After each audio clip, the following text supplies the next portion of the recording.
ሰላም ጤና ይስጥልን ውድና ኩራት ቤተሰቦቻችን መረጃዎቻችን ጀምረዋል። ቤቶቹን በቅድሚያ እናስደምጣችሁ። በአርሲ በርካታ ክርስቲያኖችን ያሳረዱት ሁለቱም ሰዎች ባለስልጣናቱ ለምን በዝምታ እንዲታለፉ ተወደደ? ሼህ ኢብራሂም ከድር የአርሲ ዞን አስተዳደር ሲሆኑ ጣሂር አማኖ ክርስቲያኖችን የታረዱበት ሽርካ ወረዳን ይቆጣጠራሉ። ሁለቱ የታወቁ አክራሪዎች ሲሆኑ ነገር ግን በምን እንዲታለፉ መደረጉ በርካቶችን ያስደነቀ ክስተት ሆኗል። ዝርዝሩ ሰፋ አድርገን የያዝንበት ጉዳይ ነው። መረጃውን በደንብ አድርጋችሁ እንድታዳርሱ እንሻለን። እኚህና ሌሎች መረጃዎችን እናስደምጣችኋለን። በቀጥታ እንግዲህ ወደ ቪዲዮ ወደ መረጃዎቻችን በቀጥታ ወደ ዜና ወጃዎቻችን እናምራለን። አርሲ በርካታ ክርስቲያኖችን የታረዱባት ስፍራ ናት። በርካታ ክርስቲያኖች መከራ ሞት ደርሶባቸዋል፣ ቀምሰዋልም። በበርካታ ሀዘን ውስጥ ያለችቷ አርሲ ዛሬም ትጮኻለች፣ ዛሬም ትጣራለች።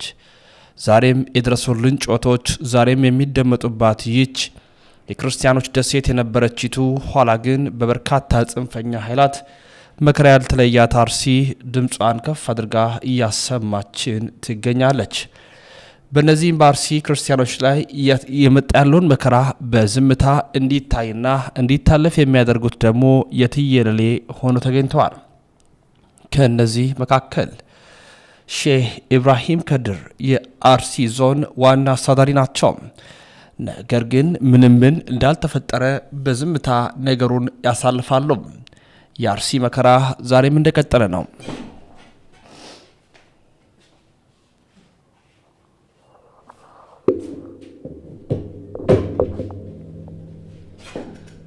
የክርስቲያኖች ስደት አላባራም። የድረሱልን ጮቶች ተበራክቷል። በርካቶች ካሉበት ቀዬ ተፈናቀሉ። ድምጻቸውን እያስተጋቡ ድምጻቸውን እያሰሙ ይገኛሉ። አርሲ ለምን ተመረጠች? አርሲና ሻሸመኔ ላይ ተደጋጋሚ ጥቃቶች ይፈጸማሉ።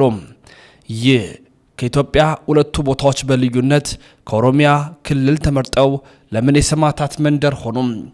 ወደ አርሲ መረጃችን ስንመለስ በበርካታ ክርስቲያኖች ግፍ እንዲፈጸምባቸው ነገሮችን ደግሞ ተመልክተው በዝምታም እያለፉ የሚገኙት ሼህ ኢብራሂም ከድር የአርሲ ዞን አስተዳዳሪ ሲሆኑ ጣሂር አማኖ የሚባሉት ደግሞ ክርስቲያኖች የታረዱበት ሽርካ ወረዳን ይቆጣጠራሉ። ሁለቱ ታዋቂ ጽንፈኛ ኃይላት ናቸው፣ ከፍተኛ ባለስልጣናትም ጭምር።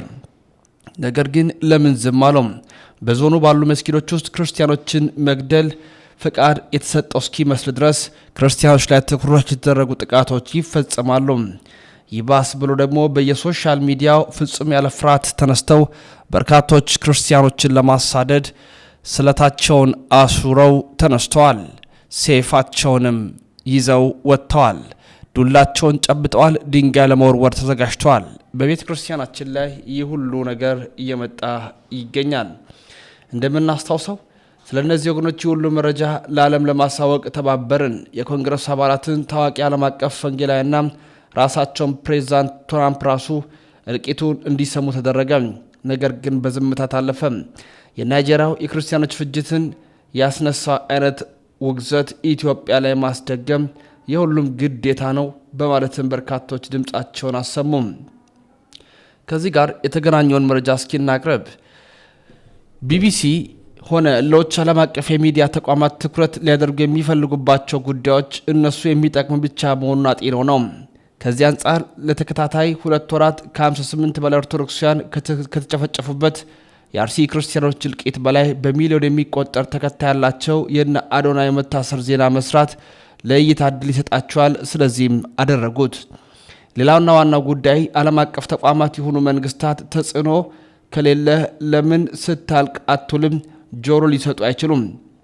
ለምሳሌ ለ30 ደቂቃ አፋር ክልል ላይ ተደርጎ የነበረው የትግራይ ኃይሎች የተኩስ ልውውጥ ለ3 ዓመታት አማራ ክልል ከተደረገው ጅምላ ጭራሽ ጦርነት በላይ ትኩረት ተደርጎ የነበረው ለምን ይመስላል? ይህንን ያህል የፕሮፓጋንዳ ጉዳይ ነው ሲሉም በርካቶች ተናግረዋል።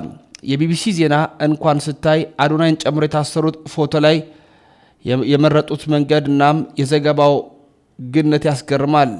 በተለይ ደግሞ በጥንቃቄ የተካሄደ መሆኑ ይታይበታል። ይህ አይነት ነገሮች ተደጋጋሚነት ያላቸው ስራዎች ናቸው። አርሲን ሆነ ሌሎች ቦታዎች ላይ የሚመጣው ጥቃት፣ የሚደርሰው ፍጅት፣ የደረሰ ያለው መከራ ማንም መልስ ሊሰጥ አይችልም። እነሱ የሚፈልጉትን ነገር ብቻ ይናገራሉ፣ መልስ እንዲሰጥበትም ያደርጋሉ። የተወደዳችሁ ቤተሰቦቻችን እኚህና ሌሎች አንድ የቪዲዮ መረጃ አስደግፈን እናቀርብላችኋለን። ሻሸመኔ፣ አርሲ በተለየ በኢትዮጵያ በተለየ መልኩ የሰማዕትነት ማዕከል የሆነችው ለምንድን ነው? እኔ በአጋጣሚ ነው ማለት ይከብደኛል። አሁን በአጋጣሚ ነው ማለት ይከብደኛል። ለምንድነው በአጋጣሚ ነው? ብዙ ምክንያቶች ሊደረደርላቸው ይችላል። ፖለቲካዊ፣ ማህበራዊ ምናምን ነገሮች ብዙ ነገር ልናመጣላቸው እንችላለን። ግን አሁን የምረዳው ምንድነው ኦርቶዶክስን የማጽዳት ነው። በቃ ኦርቶዶክስ የሚባል ነገር የማጽዳት ነው እንጂ በደልኩ ብዙ መንገድ በደልኩ ይበደላል። ብዙ ነገር አታክ ታረጋዋለህ አንድን ሰው። ግን አሁን ደግሞ በመግደል ስታረገው ግን አሁን እንኳን የምታያቸው እነዚህ አርሲ ሰማዕታት አሉ። እስቲ አላቆምም። አርሲ ከሻሸመኔ ይሄ አይሁን እንጂ ከተማ አሁንም አርሲ ሰማዕታት። ሻሸመኔ የምዕራብ አርሲ ናት። የምዕራብ አርሲ ናት። የምዕራብ አርሲ ከተማ የምዕራብ አርሲ ዋና ከተማ ናት። ስለዚህ የመጣው ገፈት ሁሉ ኢትዮጵያ ላይ የሚፈጠረው ነገር ሁሉ ቅድሚያ ያገኛታል። እሱን ነው እኮ ሚስጥር ማወቅ የፈለኩት። ለምን እኮ ነው እንጃ ያላውቅም። ማለት አንድ ነገር ነው የማውቀው እኔ አጋጣሚ እንዳልሆነ ግን አውቃለሁ። አጋጣሚ ተሰልቶ ታቅዶ ታልሞበት የሆነ እንጂ አጋጣሚ አይደለም። እንዴ የእንትን ጊዜ እኮ ሲደረግ በህገ ወጥ ሲመት ጊዜ እኮ ሲደረግ ይሄ አይነት የጥይት ናዳ እኮ ቤተክርስቲያን ውስጥ ዘግቶ ቤተክርስቲያን እኮ የተቀመጠው ታጣቂ አይደለም፣ አሸባሪ አይደለም፣ መሳሪያ ለያዘ አመፀኛ አይደለም፣ የሌላ ሀገር ዜጋ አይደለም። ግቢውን ቤተክርስቲያኑን ዘግቶ ለነበረ ሰው ላይ ይሄን አክል ተደረገው እኮ ሌሎች ቦታዎች ላይ እኮ ዝዋይ እኮ አልሆነም። ይሄ ሞጆ ላይ እኮ አልሆነም። ቢሾፍቱ ላይ እኮ አልሆነም። ይሄ ኦሮሚያ ክልል ናቸው እነዚህ ሁሉ ምንም አልሆነም። እነዚህ ቦታዎች ላይ ሆይ ነው ለምንድን ነው ያዛ ቦታ እንደዛ ለምን ትኩረት ሰጠው? ለምንድን ነው የተፈለገው ይናክ? ኢቭን ያ የሃጫሉ ሞት ጊዜ የክርስቲያኖች ቤት እንዳለ እየተለቀመ ንብረታቸው ሲቃጠል ይሄ ሌሎች ኦሮሚያ ክልሎች ላይ አልሆነም። ለምን አርሲ ላይ ነገር ይሆነ? አጋጣሚ ነው? ምንም ነገር በመጣ ቁጥር የጥቃቱ ሰለባ ቁጥር አንድ የሚሆነው ያ እና ደግሞ የሚገርም ደግሞ እሺ ከመንግስት አቅም በላይ ሊሆን ይችላል ብለን እንኳን በቅንነት እንኳን እንዳታስበው ለዚህ መንግስት ይቅርታ፣ ካሳ፣ ንብረታቸው ለወደመባቸው ማጽናኛ አይዟችሁ የለም። እና እንዴት ይሄን አጋጣሚ ነው ትልት ይችላል? እንዴት ነው አጋጣሚ ነው የሚችለው? ቤት በኩል ነው አጋጣሚ ነው። እንዴት አንተ እንደ መንግስት አታጽናና? እናቱን ያጣ አባቱን ያጣ ወንድሙን ያጣ እያለ ይቅርታ አይደረግም እንዴት አትልም? ያ ሆኖ ማለት ነው። ይሄ ብቻ አይደለም ነው ቢገርም፣ ይሄ ከቤተ መንግስቱ ነው። ከቤተ ክህነቱስ ማን መጥቶ ጎበኘው? ከጠቅላይ ቤተ ክህነት ማን መጥቶ አጽናናው? ማንም የለው።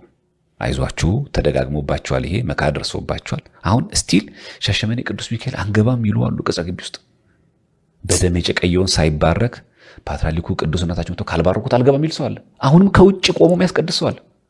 አልገባም ቅጽ ግቢ ውስጥ የሚል ኢቭን አንዳንዶቹ ክር የበጠሱ ሰዎችም አሉ።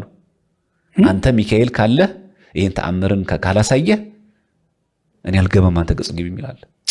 እና እንዴት አድርገን እንደምናስበው እንደምገልጸው አላውቅም። ኢቭን አልመቃም በቃ አልመጣ አንተ ሚካኤል ካለ ተአምርን ግለጽ አሳይ። ልጆቻችን እንደዚህ ሞታ አንተ እንዴት ዝም አልክ? በቃ ምክንያቱም ያው እንደምታውቀው ሰማዕትነት ግን አልለምድንም። የምታውቀው ነው እኛ ጋር ሁሉ ነገር በደረሰን ጊዜ እንደምታውቀው ቤተክርስቲያን አልጋ ባልጋ የመጣች ስለሚመስለን ሁሉ ነገር ስናየው ወደ ቤተክርስቲያን እንዴት ሰማዕታት እንደዚህ ሞቱ ሲባል በእንትን ነው የምናውቀው፣ በጽሁፍ ነው የምናውቀው። ፕራክቲካሊ በተግባር እኛ ጋር ሲመጣ ስናየው ተስፋ እንቆርጣለን ምናምን የምታውቀው። እና የሻሸመኔው ህዝቡ አሁን ያለው ዘመን በሁለት ነው የተጎዳው፣ ከቤተ መንግስቱ ከቤተ ክህነቱ።